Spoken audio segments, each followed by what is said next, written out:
দিল্লির তখ্তকে এবার সত্যিই নড়বড়ে। উত্তর ভারতের 56টি আসনের যে বিশাল গর্ত খুঁড়ে দিয়েছে আম জনতা, বিজেপি কি পারবে বাংলার মাটি দিয়ে সেই গর্ত ভরাট করতে?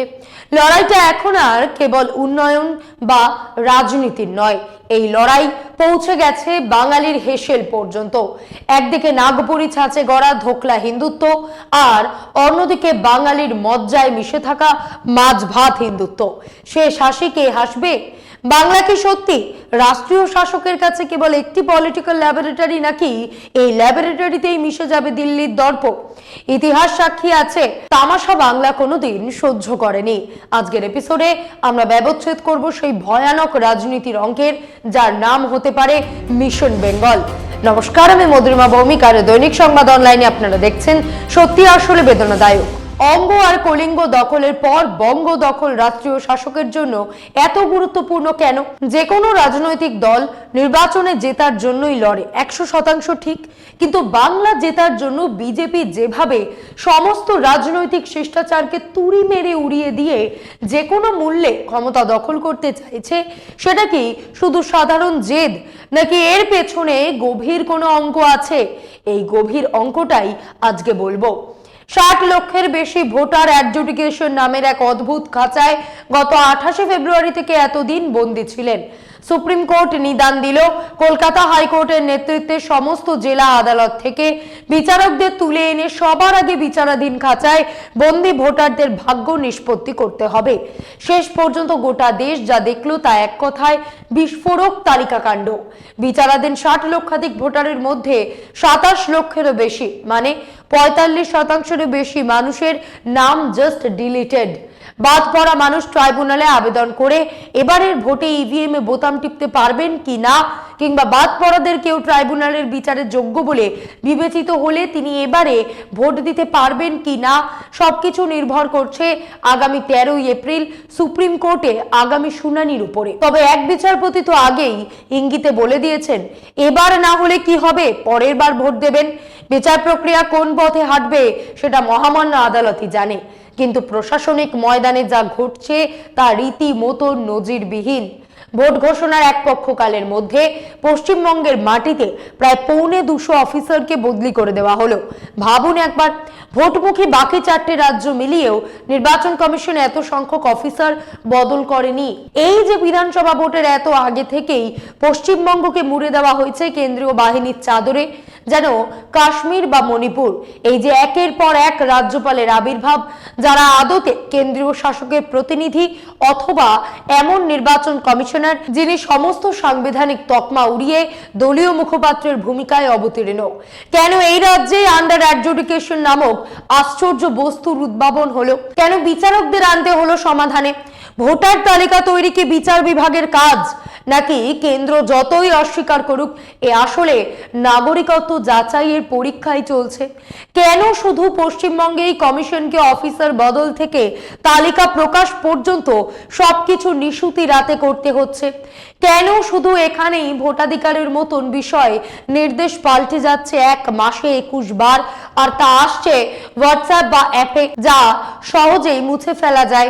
এত মানুষের অধিকার নিয়ে ছিনিমিনি খেলা হচ্ছে এমন সফটওয়্যারে, যা একটা গোটা জাতির নাম পদবীর স্বাভাবিক ছন্দ সংস্কৃতি সম্পর্কে সম্পূর্ণ অজ্ঞ। এমন সফটওয়্যারের যাতে রাতের বেলা সমস্ত নাগরিক হয়ে যায় বিচারাধীন। কত নাম বাতিল জানতে চাইলে কমিশন বলে জানি না, আর নাম বাদ গেলে তাকে উড়িয়ে দিয়ে বলে ছোটখাটো ভুল।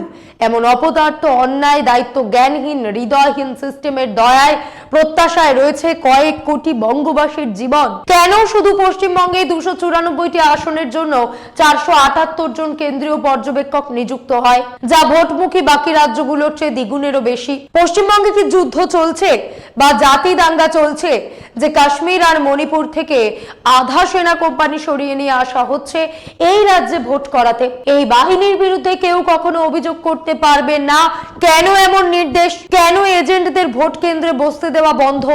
কেন নজিরবিহীন ভাবে রিটার্নিং অফিসারেরা ওলট পালট? এ কি রাষ্ট্রপতি শাসন চলছে, নাকি সেনা শাসন আরো আছে? 2002 থেকে 2025 থেকে 26 নির্বাচন কমিশন কেন মেলায়নি মানুষের নাম পদবি? সিস্টেমের ভুল যদি হয় মানুষ কেন তার খেসারত দেবে? লজিক্যাল ডিসক্রিপেন্সির অবতারণা কেন শুধু পশ্চিমবঙ্গেই হলো? কেন রাষ্ট্রের পক্ষ থেকে যে কোনো অছিলায় ভোটাধিকার হরণ করার এই নির্লজ্জ পরিকল্পনা চলছে? আম্পায়ার নিজে মুখে স্বীকার না করলেও তার চাল চলন কি সন্দেহাতীত ভাবে স্বচ্ছ? বিজেপি কেন মরিয়া হয়ে বাংলাকে পেতে চায়? সেই উত্তরটা লুকিয়ে আছে পাটিগণিতের হিসেবে। এখানে 42টি লোকসভা আসন দিল্লির মসনদে টিকে থাকার সবচেয়ে বড় চাবিকাঠি এখন এই বাংলায়। অঙ্কটা বুঝুন, 42টি লোকসভা আসন মানে ভারতের সংসদের মোট শক্তির প্রায় 8%। এই 8%-এর গুরুত্ব বিজেপি এখন হারে হারে টের পাচ্ছে।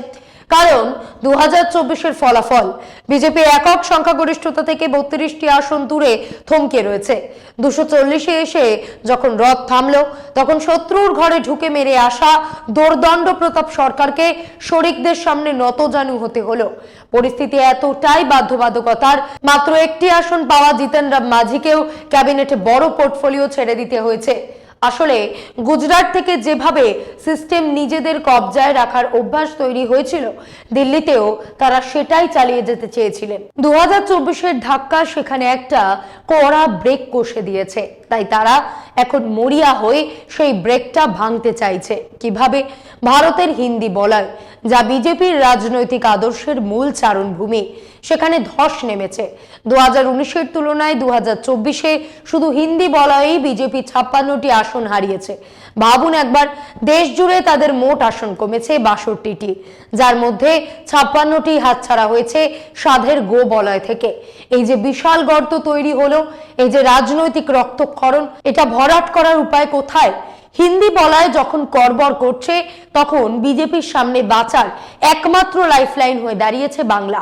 এই 56 আসনের লোকসান পুষিয়ে দিতে পারে কেবল বাংলার 42টি আসন। চলুন যাই পরিসংখ্যানের এই গোলক ধাঁধায়। হিন্দি বলয়ের কোথায়, কত আর কিভাবে 56টি আসন বিজেপির হাতছাড়া হয়েছে তালিকাটা শুনুন।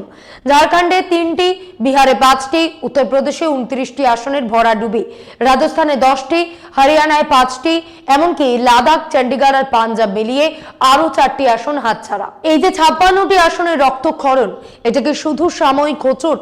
একদমই নয়, বরং এই ক্ষত আরো গভীর হওয়ার লক্ষণ স্পষ্ট। কেন?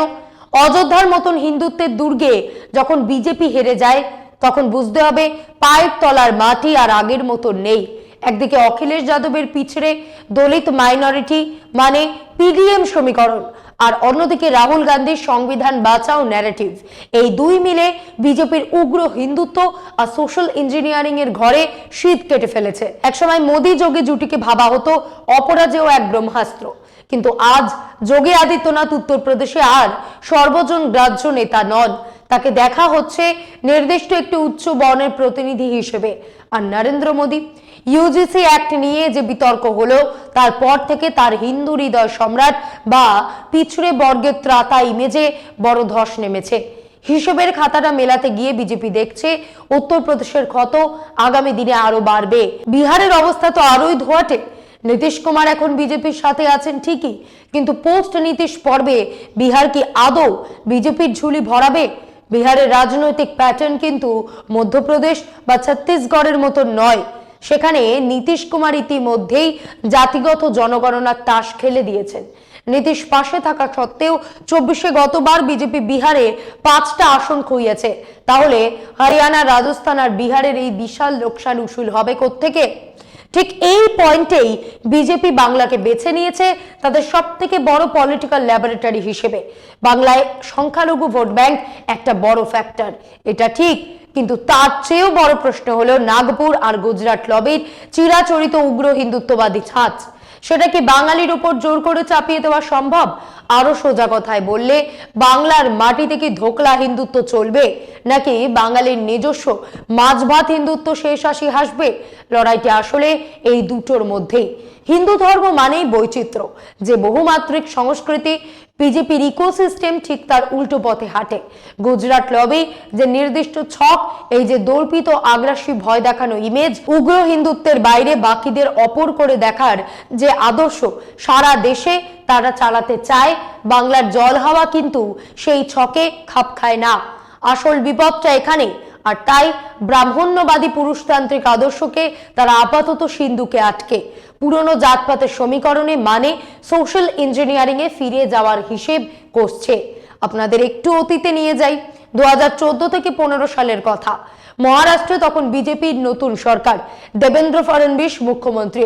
হঠাৎ ফতোয়া জারি হলো, জৈনদের পরশুয়ন উৎসব আর তাদের বিশেষ ধর্মীয় অনুশীলন সংস্থার সময় পুরো মহারাষ্ট্রে মাছ মাংস বিক্রি বন্ধ থাকবে। দেখুন, আমরা সব ধর্মের প্রতি শ্রদ্ধাশীল, কিন্তু একজন ধর্ম পালনের জন্য অন্যজন কি খাবে বা খাবে না, গণতান্ত্রিক দেশের সরকার সেটা ঠিক করতে পারে না। ঠিক এই ভয়টাই এখন বাংলার মানুষের মনেও দানা বাঁধছে। মমতা বন্দ্যোপাধ্যায়, অভিষেক বন্দ্যোপাধ্যায়রা বারবার একটা কথাই বলছেন, বিজেপি এলে বাঙালির পাতে মাছ মাংস থাকবে না। আগে হয়তো লোকে এটা রাজনৈতিক স্লোগান ভাবতো, কিন্তু নবরাত্রির সময় তেজস্বী যাদবের মাছ খাওয়া নিয়ে প্রধানমন্ত্রী যেভাবে আক্রমণ শানিয়েছিলেন, তারপর বাংলার মানুষও ভাবতে শুরু করেছে। পশ্চিমবঙ্গের যে কম্পোজিট কালচার বা মিশ্র সংস্কৃতি, বিজেপি কি আদৌ এটাকে মর্যাদা দেবে, নাকি বাংলার সংস্কৃতিকেও ওই নাগপুরি ছাঁচেই ঢালতে চাইবে?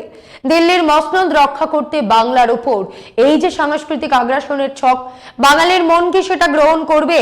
Million dollar question. মোদ্দা কথা, হিন্দি বলয়ের 56টি আসনের যে বিশাল গর্ত ভরাট করতে বিজেপির একটা বড় রাজ্য চাই। ওড়িশা তাদের বাঁচিয়ে দিয়েছে ঠিকই, কিন্তু সেখানে লড়াইটা ছিল অন্য। নবীন পটনায়কের ভগ্ন স্বাস্থ্য আর ওড়িশি অস্মিতার আবেগ কাজে লাগিয়ে বিজেপি সেখানে বৈতরণী পার করেছে। কিন্তু ওড়িশা আর বাংলার মেজাজ এক নয়। ওড়িশায় ফর্মুলা এখানে খাটবে, চান্স কম। বিজেপির জন্য বাংলার অঙ্কটা কেন মিলছে না? 2021 বিধানসভা নির্বাচনের ফল বলছে, তৃণমূল আর বিজেপির মধ্যে ভোটের ব্যবধান ছিল 10%-এর কিছু বেশি। তৃণমূল 48%, বিজেপি 38%। শুধু তাই নয়, গতবার বামপন্থীদের একটা বড় অংশ আগে রাম পরে বাম স্লোগান দিয়ে বিজেপির দিকে ঝুঁকেছিল। কিন্তু এবারও কি সেই হাওয়া বইছে? উল্টে গ্রাউন্ড জিরোতে যে হাওয়া বইছে, তাতে তো মনে হচ্ছে সিপিএম এবং কংগ্রেস একাধিক আসন পেয়ে যেতে পারে। আচ্ছা, অ্যাডজুডিকেশনের খুঁড়োর কলে যে 27 লক্ষের বেশি নাম জবাই হলো, তারা কি সবাই তৃণমূলের সমর্থক? একদমই তা নয়। মনে রাখবেন, সিস্টেম দিয়ে আর যাই হোক বাঙালির মন জয় করা যায় না। ইতিহাস সাক্ষী আছে, লর্ড কার্জন থেকে লর্ড লিটন, ব্রিটিশ সাম্রাজ্যের কোনো বাঘা গভর্নর জেনারেলি বাংলাকে সহজে কবজায় আনতে পারেননি। শেষমেশ পরিস্থিতি এমন পর্যায়ে পৌঁছেছিল যে কলকাতা থেকে পাততাড়ি গুটিয়ে তাদের রাজধানী দিল্লিতে সরিয়ে নিয়ে যেতে হয়েছিল। এটা সেই বাংলা যে হার মানতে জানে না। ঈশ্বরচন্দ্র বিদ্যাসাগর থেকে সুভাষচন্দ্র বসু আর জ্যোতি বসু থেকে সৌরভ গাঙ্গুলি, বাঙালির লড়াকু মেজাজ বিশ্ববিদিত। আন্তর্জাতিক মঞ্চ হোক বা রাজনীতির ময়দান, বাংলা চোখে চোখ রেখে লড়াই করতে জানে। আর সব থেকে বড় কথা, বাংলা কিন্তু ভুলে যায় না, অপমানের বদলা নিতে বাঙালির কলম আর ব্যালট দুটোই সমান ধারালো। অতএব বাঙালি তার রাজনৈতিক সার্বভৌমত্ব দিল্লির কোনো সর্বশক্তিমানের কাছে বন্ধক রেখে দেবে, অঙ্কটা এত সহজ নয়। ইতিহাসটা মনে করুন, 90-এর দশকে যখন মন্ডল কমিশন উত্তর ভারতের রাজনীতিকে তোলপাড় করে দিয়েছিল, তবু বাংলায় সেই মন্ডল আন্দোলনের ঢেউ আছড়ে পড়েনি কেন? কারণ উত্তর ভারত যা 90-এর দশকে বুঝে এসেছে, জ্যোতি বসুর নেতৃত্বে পশ্চিমবঙ্গ সেটা 1977 সালেই করে দেখিয়েছিল। সামাজিক ন্যায় বিচারকে অর্থনৈতিক ন্যায়ের সঙ্গে জুড়ে দিয়ে বাংলা অনেক আগেই সেই কাঙ্ক্ষিত পরিবর্তনটা সেরে ফেলেছিল। ফলে বাংলার মাটিতে না আছে উগ্র হিন্দুত্ববাদী রাজনীতির শস্য শ্যামেলাং জমি, আর না আছে জাতপাতের তথাকথিত মন্ডল পলিটিক্সের হাহাকার। আমি আবারও বলছি, লড়াইটা কিন্তু কেবল নীতির নয়, লড়াইটা রুচিরও। শেষ পর্যন্ত বাংলার এই ঐতিহাসিক লড়াইয়ে জয় কার হবে? সেই গুজরাটি ধোকলা হিন্দুত্ব কি বাংলার হেসেলে ঢুকে পড়বে, নাকি বাঙালির নিজস্ব সহজ সরল মাছ ভাত হিন্দুত্ব তার ঘর রক্ষা করতে পারবে? পুরো খেলাটা এখন এই একটা বিন্দুর ওপরেই টিকে আছে। সবশেষে দ্য গ্রেট ইন্ডিয়ান পলিটিক্যাল সার্কাসের অলিখিত রূপকথাটা আজ জানাবো, দয়া করে মন দিয়ে বুঝুন। 70-এর দশকে সেই ফ্যামিলি প্ল্যানিং এর স্লোগান আজ ভারতের ক্ষমতার অলিন্দে এক নতুন মিমে পরিণত হয়েছে। এখন দেশ চলছে এক অদ্ভুত চতুর্ভুজের মাপে। রাষ্ট্রীয় ক্ষমতার চূড়ামণি দুই জহুরি যখন ক্ষমতার বাসা খেলেন, তখন তাদের ডাইনে বায় থাকেন দেশের দুই অতিকায় কর্পোরেট কাপ্তান। রাহুল গান্ধী মন্দ বলেননি, এ যেন আধুনিক হাম দো হামারে দো, যেখানে দুই হাত দিয়ে দেশ শাসন হয় আর বাকি 2 হাত দিয়ে সম্পদ শুষে নেওয়া হয়। কিন্তু আসল টুইস্টটা আসে যখন নাটকের সিন বদলে যায় বিচার সভার অন্দরমহলে। সেখানে আসীন এমন এক জুটি যাদের একজনের নামে তেজ ভোরের সূর্যের মতন আর অন্যজনের নামের মাহাত্ম্য বিজয়ের মালা হয়ে ঝুলছে ক্ষমতার গলায়। এই 2 মহিমাময় ব্যক্তিত্ব যখন আসনে বসেন তখন আইনের ধারাগুলো যেন মোমের মতো নরম হয়ে যায়। আর এই 4 মূর্তির মাঝখানে নির্বাচন সদনের সেই মহামান্য সারথী, তিনি যেন ঠিক সেই পুরনো হিন্দি সিনেমার অনুগত রাম সিং চরিত্র। মনিপ চোখ টিপলেই যেন তৎক্ষণাৎ ফাইল হাতে হাজির। লোকে তাকে আম্পায়ার ভাবে, কিন্তু আদতে তিনি সিনেমার সেই বিশ্বস্ত ভৃত্য যার কাজ হলো সাহেবদের গুড বুকে নাম লেখানো আর প্রশাসনিক দাবার গুটিগুলোকে ঠিক মতন সাজিয়ে দেওয়া। বিনোদনে খামতি নেই, তথ্যেও টান নেই। ট্রফিসের দড়িটা কর্পোরেটের হাতে জাল বুনেছেন ওপরওয়ালা, আর আমজনতা গ্যালারিতে বসে সেফ হাততালি দিচ্ছে। এক এমন আজব খেলা যেখানে গোলপোস্টটা কখন যে নড়ে যায় তা খোদ গোলকিপারও জানেন না। তাই সতর্ক থাকুন, সচেতন থাকুন। আজ এই পর্যন্তই। এমন আরো বিষয় জানতে অবশ্যই সাবস্ক্রাইব করুন, লাইক, কমেন্ট, শেয়ার করুন। দেখতে থাকুন দৈনিক সংবাদ, শুধু নামই যথেষ্ট।